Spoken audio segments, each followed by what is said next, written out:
Hola a todos.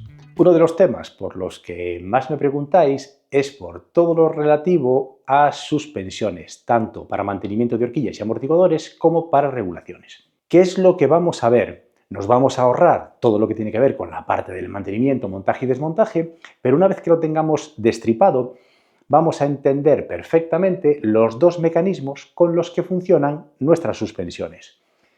Por un lado veremos la parte elástica, la cámara de aire y concretamente en esta horquilla, por el sistema hidráulico que tiene, vamos a ser capaces de entender muy bien cómo funciona. Empezamos.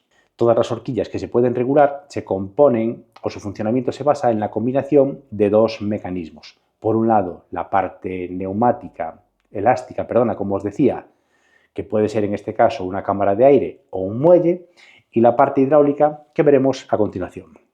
Como podéis ver, en este caso la parte elástica, una cámara de aire, es un mecanismo extraordinariamente sencillo. Por un lado tenemos el tapón que incorpora la válvula por el que metemos aire con nuestro bombín, la propia barra de la horquilla hace de contenedor de este aire y un bastón con un pistón y una junta tórica lo que nos garantiza es que en esta parte de la cámara de aire, que se conoce como cámara positiva, podamos meter suficiente presión de aire.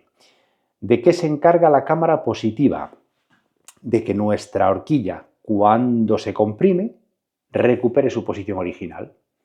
Es decir, es lo que nos hace de muelle para devolver nuestra horquilla siempre a la posición original tantas veces como sea necesario. ¿Qué ocurre?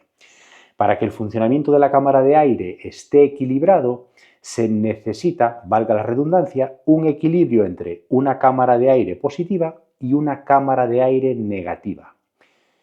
¿Cómo se carga de aire esta cámara negativa?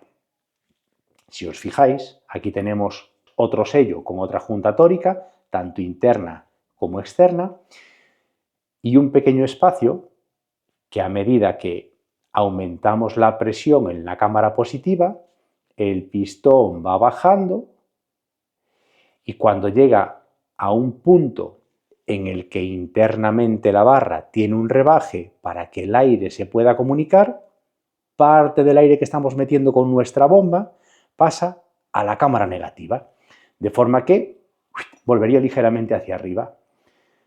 Seguimos metiendo aire, volvería a bajar con el aumento de presión, llegaría al puerto de transferencia, pasaría de nuevo aire y recuperaría un poco su posición original. ¿De qué se encarga la cámara negativa?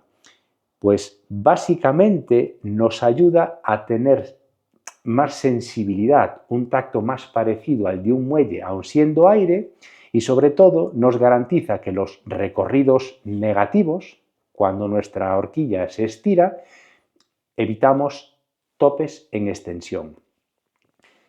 Importantísimo, cuando deis aire en vuestras suspensiones, cada 20, 30, 40, 50 psi o lo que os recomiende el fabricante, hacer como pequeños bombeos para favorecer el equilibrio de las cámaras.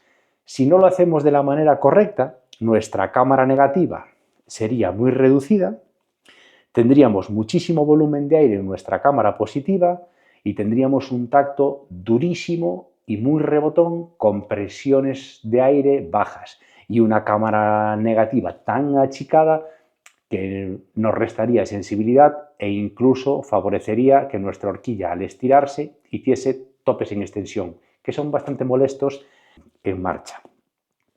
Una vez que tenemos clara cómo funciona la cámara, ahora sí vamos a desmontar en este caso la parte hidráulica, pero antes de empezar me gustaría hacer un pequeño repaso por la historia para que podamos entender o recordar cuál es la evolución o cuál ha sido hasta ahora la evolución natural de nuestras suspensiones, en este caso de las horquillas. En los orígenes, las primeras suspensiones derivaban de la tecnología que se empleaba en las motos. Básicamente eran las botellas de la horquilla las contenedoras del aceite y los retenes impedían que éste se saliera hacia afuera. Es lo que se conocía como baño abierto. Eso funcionaba increíblemente bien, el mantenimiento era sencillo, pero en las bicicletas los gramillos siempre fueron importantes. ¿Qué se hizo? se pasó a emplear las barras como contenedoras de aceite, con lo que se reducía de una manera considerable la cantidad de aceite y solo con eso se reducía mucho el peso. Para mí este sistema es de los más sencillos, sobre todo en cuanto a mantenimiento y además para entender el funcionamiento de las horquillas. Por eso lo empleamos como ejemplo. Y de aquí nos pasamos o evolucionamos hacia lo que hoy en día es lo más habitual, cartuchos hidráulicos. Es una estructura habitualmente de aluminio, la mínima expresión en cuanto a diámetro, y este cartucho es el que va interiormente en las barras, de forma que tú por aquí verías esto hueco y el cartucho es lo que contiene el aceite que nos va a hacer de hidráulico. Una vez que tenemos esto claro, vamos a desmontarlo y veremos las tripas.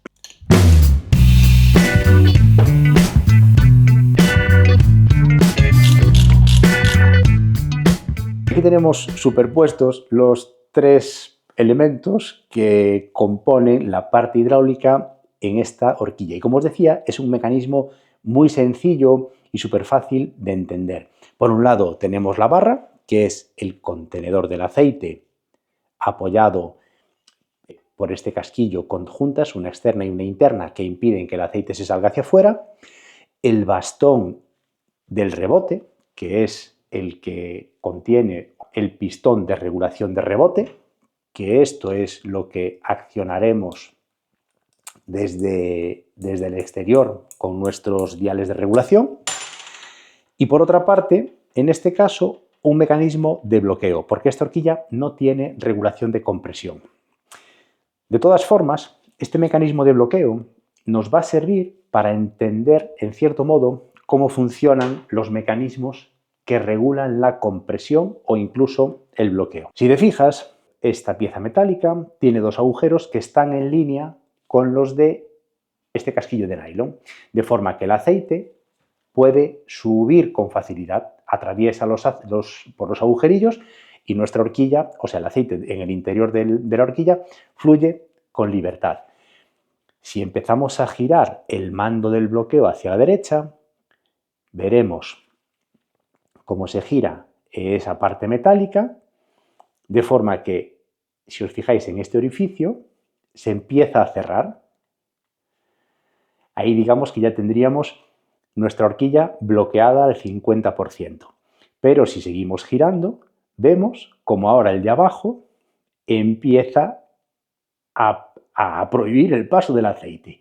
Pues ahí tendríamos nuestra horquilla totalmente bloqueada.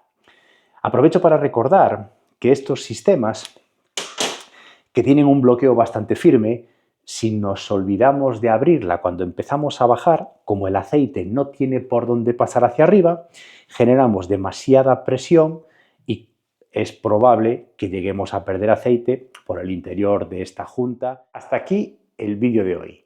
Solo espero que con la presentación de este despiece te quede suficientemente claro cómo se combinan los mecanismos de nuestras suspensiones para trabajar de una forma equilibrada.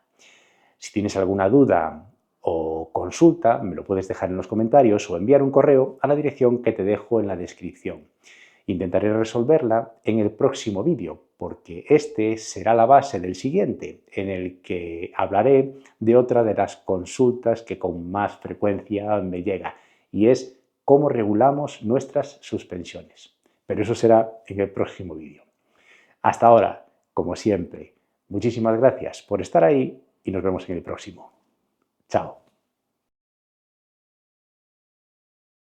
En la cabeza de tu horquilla RockShox puedes encontrar un número de serie y con este, dentro de la página de SRAM, puedes identificar perfectamente el modelo y el año al que corresponde tu horquilla. ¿Para qué te sirve esto? Para elegir sin equivocarnos, porque hay muchísimas referencias, el kit de mantenimiento que necesitamos para nuestra horquilla. En este caso nos decantamos por el de 200 horas porque por lo que cuesta para este modelo no llega a 28 euros con portes incluidos, nos incluye absolutamente todo lo que necesitamos para hacer el mantenimiento y renovar las piezas de desgaste. los retenes con las esponjillas que ahora pondremos a remojo, todos los elementos de fricción, incluido la anilla del pistón de regulación del rebote para este bastón, las 2 juntas tóricas que necesitamos para el elemento del bloqueo, las juntas que necesitamos para el bastón de la cámara de aire, las anillas o las arandelas de nylon que van a hacer de freno para los tornillos que mantienen unidas las barras y las botellas, e incluso el muelle de este tope en el final de la barra del aire. Por último, y no por eso menos importante, recordarte que nunca habrá un buen mantenimiento sin antes hacer una buena limpieza. Ahora sí, adiós.